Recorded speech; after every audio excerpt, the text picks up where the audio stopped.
Assalamualaikum warahmatullahi wabarakatuh. Halo anak-anak, apa kabar hari ini? Harus tetap semangat, harus tetap jaga kesehatan, dan semoga kita semua selalu terhindar dari virus yang sedang melanda dunia.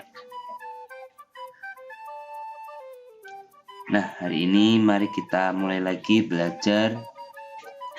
Seperti biasa, kita akan melanjutkan materi kelas 4, tema 8, subtema 3, pembelajaran 1. Sebelum kita belajar, mari kita berdoa. Berdoa menurut agama dan kepercayaan masing-masing. Berdoa dipersilahkan.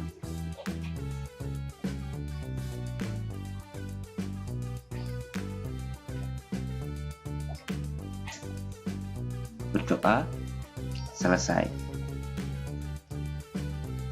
Pernahkah kalian bermain sepeda bersama teman-teman kalian? Apa yang kalian lakukan jika ban sepeda kalian bocor?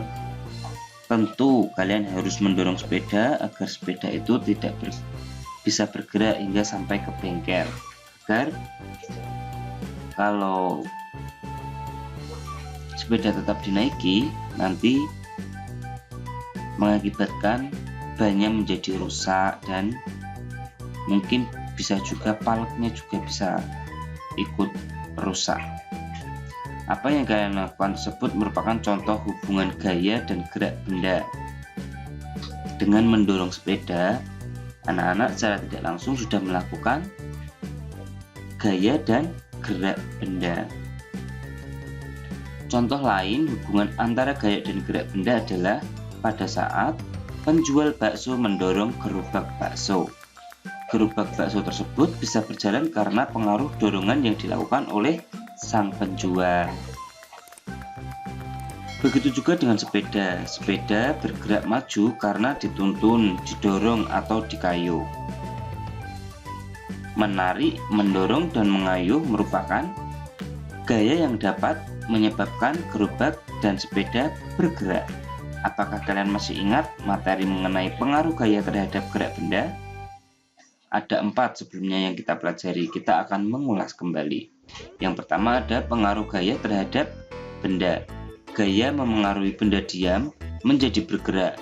Contohnya, saat kita membuka atau menutup pintu, pintu yang awalnya diam menjadi bergerak karena mendapat pengaruh dari dorongan atau tarikan yang kita lakukan. Yang kedua ada gaya memengaruhi benda bergerak menjadi diam. Contohnya saat kita naik mobil angkot.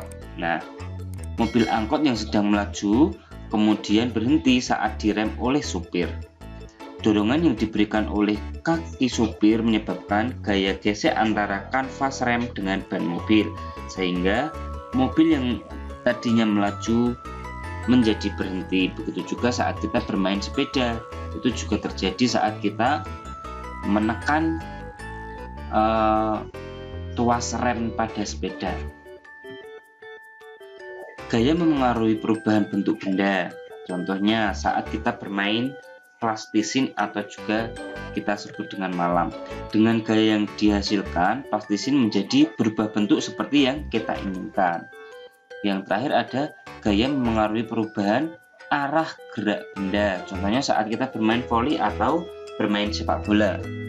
Nah, bola yang dilambungkan ke atas menjadi bergerak ke depan karena mendapat pengaruh dari pukulan tangan pemain voli. Begitu juga saat kita bermain sepak bola. Bola akan berubah arah menuju ke arah yang kita inginkan karena tendangan dari kaki sang pemain sepak bola. Pernahkah kalian membaca cerita fiksi yang berjudul Angsa dan Telur Mas? Mari kita baca cerita tersebut secara bersama-sama. Judulnya Angsa dan Telur Mas Aesop. Alkisah, ada seorang petani sederhana memiliki seekor angsa. Angsa yang dimiliki petani bukan sekedar angsa biasa, melainkan angsa yang cantik dan istimewa. Keistimewaannya adalah angsa petani menghasilkan telur emas. Petani senang memiliki angsa istimewa itu. Setiap pagi, petani bisa mengambil telur emas. Petani membawa telur emas dari angsa miliknya ke pasar. Petani menjual telur emas dengan harga tinggi.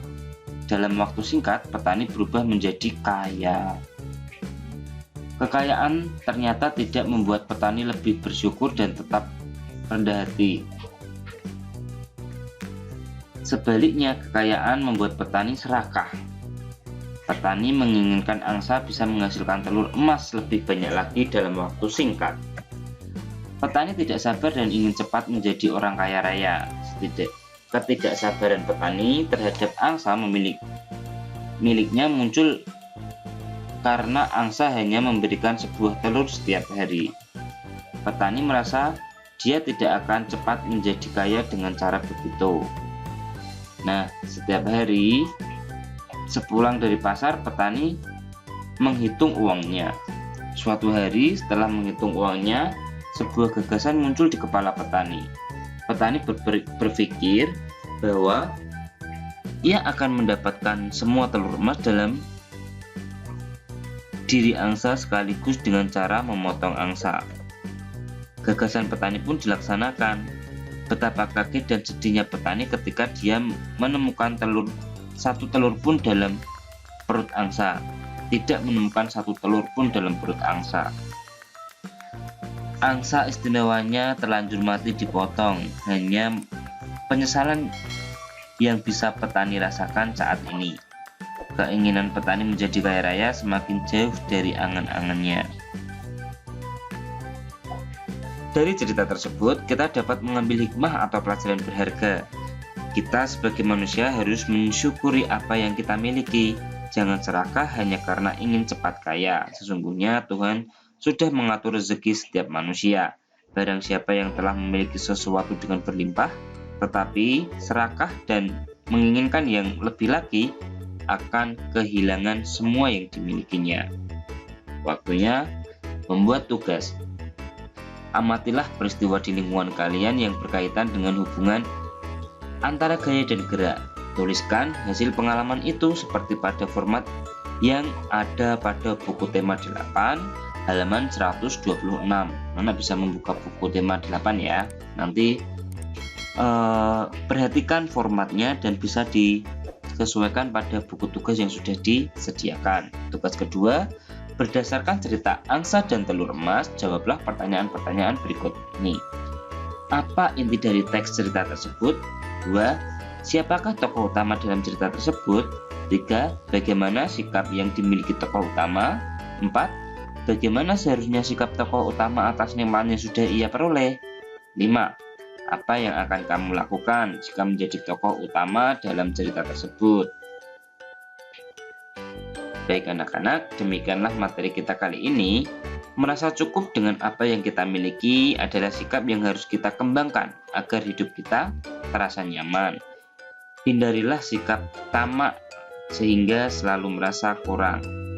Akhir kata, wassalamualaikum warahmatullahi wabarakatuh. Bye-bye.